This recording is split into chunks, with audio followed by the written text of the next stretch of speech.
So, the topic of today's speech is whether you should or should not be listening to music while you're studying.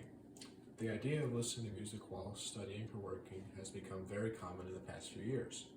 The ability to drown out all of the noise when working or studying can be very helpful for some people. I found it so helpful that actually when I was writing this very speech, I was listening to music. So today I will try and convince you to adopt this method of noise reduction and studying. So not everybody finds this as helpful as I do. Many people will admit that it does help with focus or drowning out other noise, but many other people will say that it is distracting or it's just impossible to focus with that. So these things may be true for different people. I like to listen to music while I study, but in this speech I want to stray away from my opinion and just give facts.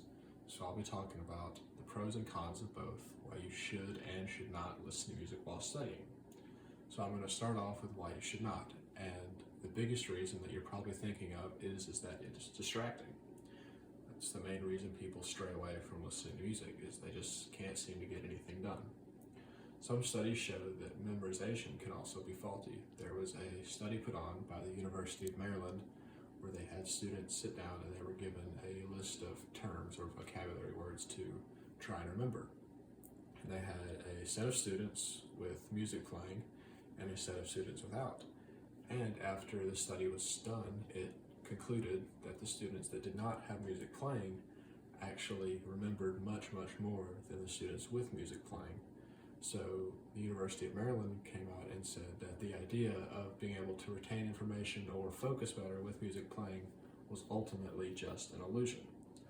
So while there is a long list of reasons of why you should not listen to music while studying, I'll go into the pros of listening to music while studying, or why you should do it. So the main reason that people do this is the release of anxiety.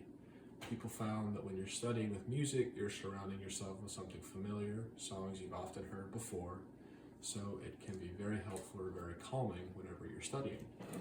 Another reason is that it puts you at ease or relaxes you, again because it's something familiar, something you've heard before, so it makes you feel like you're in a safe space. And the final reason is that it can lower your blood pressure and lower anxiety. And this is just because, again, familiarity, safe space, all that. So I've gone over both sides of the argument, and I honestly say that I can't decide where I stand. I've gone over the pros and the cons, and I can't say that I've shifted completely, but it has changed my views just a little bit. I can say that, in my opinion or in my experience, when I'm in class, I know that teachers don't allow you to put earbuds in. And this is very understandable, just because they're trying to get your attention, they have something important to say, so it makes sense. That's a con of wearing earbuds, is that other people can't contact you without physically touching you. But I've found that when I'm in class sometimes and the teacher is not speaking, everybody is just talking and doing their own thing, and I'm trying to focus, it can be hard when I don't have earbuds in to drown out all that noise. So when I'm studying, I often find it hard just because there's so many different things happening around me, and I find it hard to focus. So my research, again, has not completely changed my mind, but I urge the listener to do whatever feels the most comfortable for them.